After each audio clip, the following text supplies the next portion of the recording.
What's up guys, my name is Lauren and welcome back to my channel. In today's video, I'm going over our monthly budget recap for the month of May, so let's just jump into it.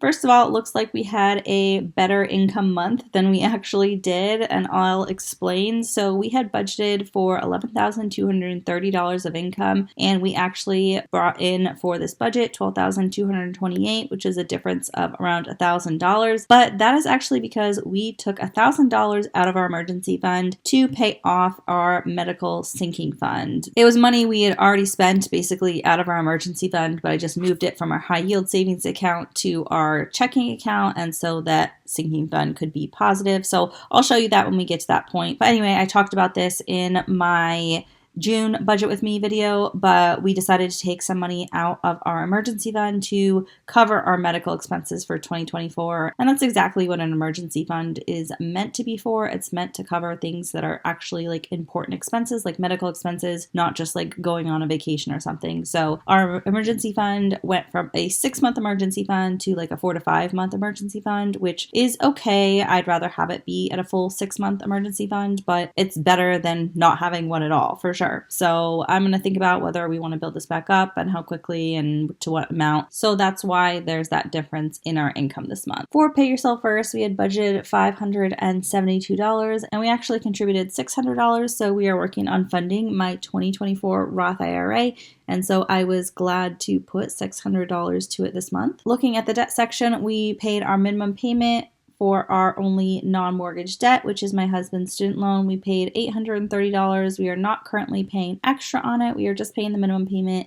And if we continue to do that, it'll take another 7 years. So I definitely hope to not just pay the minimum for the next 7 years, but for now, that's our plan. Going over to our expenses, we had a great month for expenses, which made me really happy. We just paid our mortgage, which is $44.77. I know that's a monster mortgage. We don't have a really fancy house, I promise. It's just interest rates are bad and we live in a high cost of living area, which is Massachusetts. And then we paid all our normal expenses, life insurance, internet, cell phone, home security, car insurance, Spotify, all that. We did stay under budget for groceries this month. Yay, I am so happy that we were finally under budget on groceries. I hope to have a repeat performance again in June. And also for household items, we were under budget. I did join BJ's, which is a wholesale club, and I was able to get some things in bulk for cheaper, and that definitely helped our grocery budget. For gas, we were over budget, and I did up our gas budget to $250 for next month. And going forward, I think we're just going to need to have it be at $250 and see how that goes. For utilities, I had budgeted $500 and we only needed $271, which is great. I'm trying to figure out our utilities. We've only been here for 5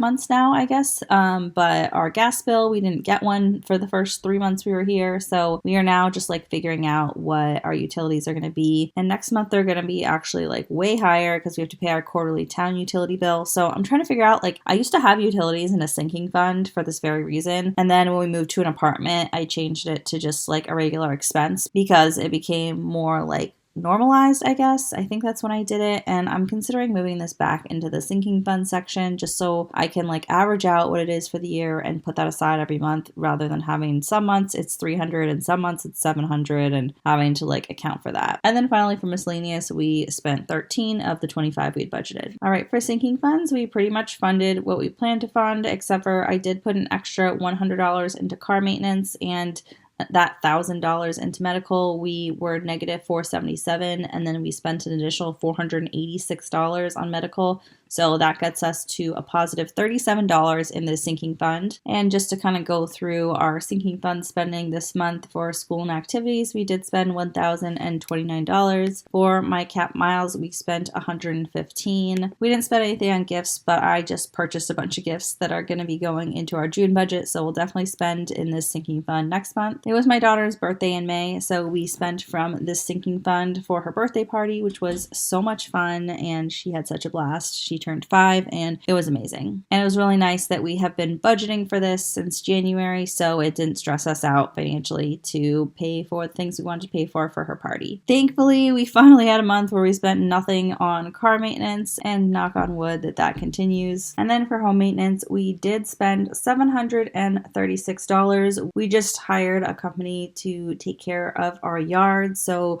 we pay them weekly for mowing and stuff like that. And so that's a chunk of what came out for home maintenance. And then we're still just kind of like getting set up in our new home with different projects and things that need to be done. So yeah, I'm really glad we're setting aside $500 a month, because this money is very much needed to make our home safe and comfortable. For home decor, I got a refund for something, and then I spent like $75 on some new baskets for our built-ins to finish kind of decorating that section of our living room. I'll put in a picture if I can find one. And yeah, it's just slow progress, $100 a month to get our home decorated. So I'm basically working my way around one room at a time. And so far we are still on the first room, and we have been here since January. But you know what? I'm not mad about it. I'm enjoying myself. And I feel like the longer I take to decorate, the more I'm confident in my decor decisions. And so the more I end up liking the things that I get and don't need to return anything. So that's been working out, and it's fun to spread it out and like enjoy the process. I already talked to you guys about what happened here with medical, and then for vacation, we don't really have anything in here, $20, and we didn't spend anything. So our sinking funds started out with $10,547, $10,000 of which was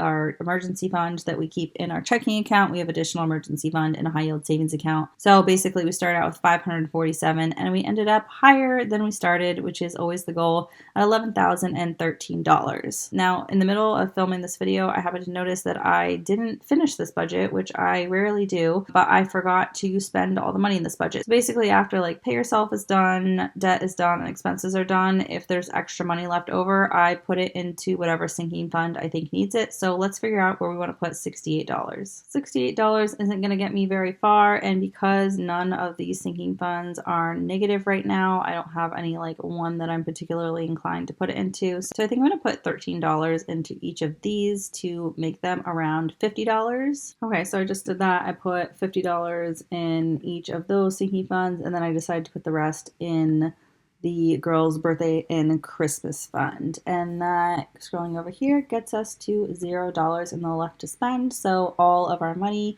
for the month of May has been allocated to a budget category. And that makes it a zero-based budget. Taking a look at our actual monthly spending, so we were able to put 4.9% of our net income to pay yourself first, 6.8% to debt, 55% went to expenses, and 33.3% went to sinking funds. If you like this spreadsheet and want to use it for your own budget, then you can get it for yourself. It'll be linked in the video description. It's an instant download to Google Sheets, and it comes with a detailed video tutorial. As always, if you like this video, give it a big thumbs up, and if you want to see more from me, then hit that subscribe button. I'd love to have you as a subscriber, and I'll talk to you guys soon in my next video. Bye!